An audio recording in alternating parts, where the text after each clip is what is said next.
জুবিন গাৰ্গৰ মৃত্যুৰ ন্যায় বিচাৰি ৰাজপথলৈ ওলাই আহিছে সকলো, কিন্তু সেই মুহূৰ্তটোত প্ৰতিবাদকাৰীক বাধা প্ৰদান কৰিছে আৰক্ষীয়ে, আটক কৰি লৈ গৈছে। আৰু তাৰ পিছত সকলোৱে এটাই মন্তব্য কৰিছে যে শ্যামকানু মহন্ত, সিদ্ধাৰ্থ শৰ্মাক গ্ৰেপ্তাৰ কৰিব পৰা নাই, তাৰ পৰিৱৰ্তে ন্যায় বিচাৰি ওলাই অহা সকলক আটক কৰিছে, গ্ৰেপ্তাৰ কৰিছে। এয়া কেনেকুৱা ধৰণৰ ব্যৱস্থা সকলোৱে প্ৰশ্ন কৰিবলৈ বাধ্য হৈছে। শ্যামকানু মহন্ত মুৰ্দাবাদ, সিদ্ধাৰ্থ শৰ্মা মুৰ্দাবাদ। আহ্বানত আজি কাৰ্বি আংলং জিলা ছাত্ৰ সন্থাৰ তেখেতৰ ন্যায়ৰ কাৰণে আজি কেণ্ডেল মাৰ্চ কৰিছোঁ। আৰু জুবিন গাৰ্গৰ যোনদিনা হত্যা হৈছে, আমি হত্যা বুলি ক'ব লাগিব, যোনদিনা তেখেতৰ স্বাস্থ্যৰ প্ৰতি সমগ্ৰ অসম যদি গম পায়, তেখেতৰ স্বাস্থ্যৰ প্ৰতি যদি সাধাৰণ মানুহ যদি গম পায়, তেওঁ লৈ যোৱা মানুহকেইটা আজিলৈকে গম পোৱা নাই, এইটো ডাঙৰ কথা নহয়। গতিকে যেতিয়ালৈকে আইনভাৱে তেওঁলোকক শাস্তি নিদিয়ে, তেতিয়ালৈকে সদুভম ছাত্ৰ সন্থা, অসমৰ ৰাইজ কেতিয়াও শান্ত নহয়।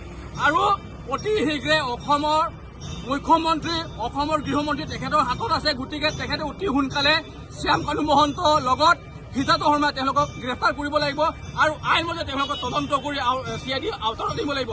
আৰু ছিংগাপুৰত থকা আছামিজ এছ'চিয়েশ্যন যিকেইটা জড়িত আছিলে, তেখেতসকলক আনি তেওঁলোকক সোধপোছ কৰি কি হৈছে কি হোৱা নাই ঘটনাৰ বিষয় লৈ তেওঁলোকে সম্পূৰ্ণভাৱে এটা তদন্ত কৰিব লাগিব। এই তদন্তৰ পিছত যিকেইটা তাত জড়িত হৈ আছে, এই জুবিন গাৰ্গক হত্যা কৰিছে, তেওঁলোকক যাতে শাস্তি প্ৰদান কৰিবৰ কাৰণে অসমৰ ৰাইজ আৰু সদৌ অসম ছাত্ৰ সন্থাৰ আমি ন্যায় পক্ষত আমি বিচাৰিছোঁ। আৰু যেতিয়ালৈকে ন্যায় নাপায়, তেতিয়ালৈকে আমি সদৌ অসম ছাত্ৰ সন্থা আমি সদায় চকু দিম। আৰু অসম চৰকাৰে যাতে প্ৰতিটো মিনিট, প্ৰতিটো ছেকেণ্ড যাতে যিসকল ব্যক্তি তাত জড়িত আছে তেখেতৰ লগত যাতে এই CID আওতাত আনি তেওঁলোকক সোধপোছ কৰি তেওঁলোকক আইন ব্যৱস্থা ল'ব লাগিব বুলি আমাৰ দাবী।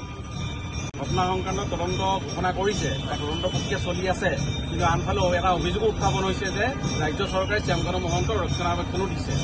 চাওক, এতিয়া অসম চৰকাৰে যি কওক আমি ক'বলগীয়া নাযাওঁ, কিন্তু অসমৰ ৰাইজ, আমাৰ কোহিনুৰ আমি হেৰাইছোঁ, আমাৰ হীৰা আমি হেৰাইছোঁ, আমাৰ সম্পদ হেৰাইছোঁ। গতিকে চবৰ অসমৰ ৰাইজত আৱেগিক এটা আছে আৰু আমাৰ কোহিনুৰ হীৰাৰ কাৰণে যাতে তেওঁলোকে যাতে লোকোভাৱ নকৰে, যাতে এই তদন্ত যাতে এটা ক্ৰিষ্টেল ক্লিয়াৰ আনক, যাতে গোটেই যিমান যি জড়িত আছে তেওঁলোকৰ ব্যক্তিক যাতে আইন ব্যৱস্থা ল'ব লাগে বুলি আমাৰ দাবী।